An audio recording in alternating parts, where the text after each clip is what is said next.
राज्य सरकार मुंबई हायकोर्टाच्या वांद्रेमध्ये होणाऱ्या नूतन इमारतीचं कंत्राट रद्द करण्याच्या तयारीत तब्बल 7 महिने उलटल्यानंतर सुद्धा हायकोर्टाच्या मार्गदर्शक कमिटीनं नव्यानं बांधण्यात येणाऱ्या इमारतीचा आराखडा मंजूर न केल्यानं सरकार टेंडर रद्द करणार. या नव्या इमारतीच्या बांधकामासाठी नव्यानं बदल करून जवळपास 4,217 कोटींचं टेंडर काढण्यात आलंय. लालबागच्या राजाचा यंदाचा पाद्यपूजन सोहळा पहाटे मंडळाचे अध्यक्ष बाळासाहेब सुदाम कांबळे यांच्या हस्ते संपन्न. लालबागचा राजा सार्वजनिक गणेशोत्सव मंडळाचं यंदाचं 93वं वर्ष. जोगेश्वरी टर्मिनसला मुंबई मेट्रोशी जोडण्यासाठी पश्चिम रेल्वेचं महत्त्वाचं पाऊल. टर्मिनसला मेट्रो मार्गाशी जोडण्यासाठी पादचारी पूल उभारला जाणार.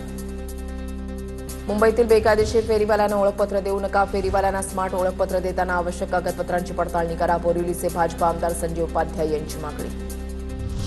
लोकल रेल्वेच्या मध्य मार्गावर 2 महिन्यांमध्ये विनातिकीट प्रवाशांकडून 62 लाखांचा दंड वसूल. दररोज सरासरी 1 लाख रुपयांचा महसूल रेल्वेच्या तिजोरीमध्ये जमा.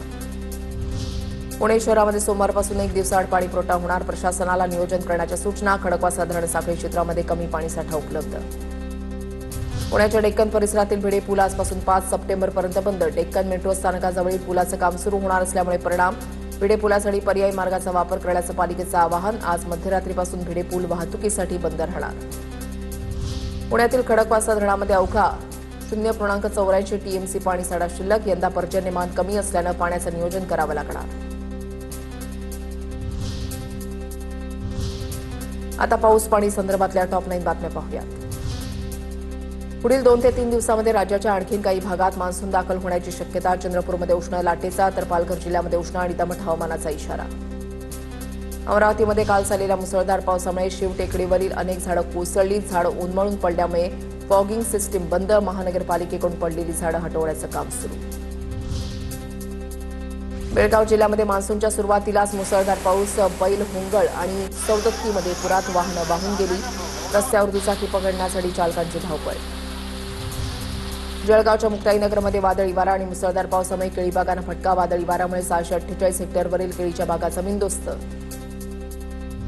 वर्ध्याच्या देवळी तालुक्यामधल्या इंझाळी गावात वादळी वाऱ्याचा पाऊस. वादळी वाऱ्यामुळे घरांवरचे पत्रे उडाल्यानं मोठं नुकसान. निरंजन धनसकर संजय गुडवे यांच्या घराचं मोठ्या प्रमाणात नुकसान.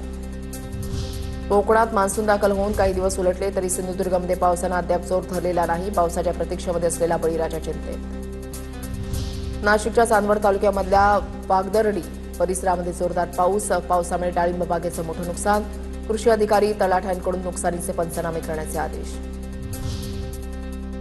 रायगड जिल्ह्यातील माणगावमध्ये सकाळी पावसाची जोरदार हजेरी. सलग 1 तास झालेल्या मुसळधार पावसामुळे वातावरणामध्ये गारवा.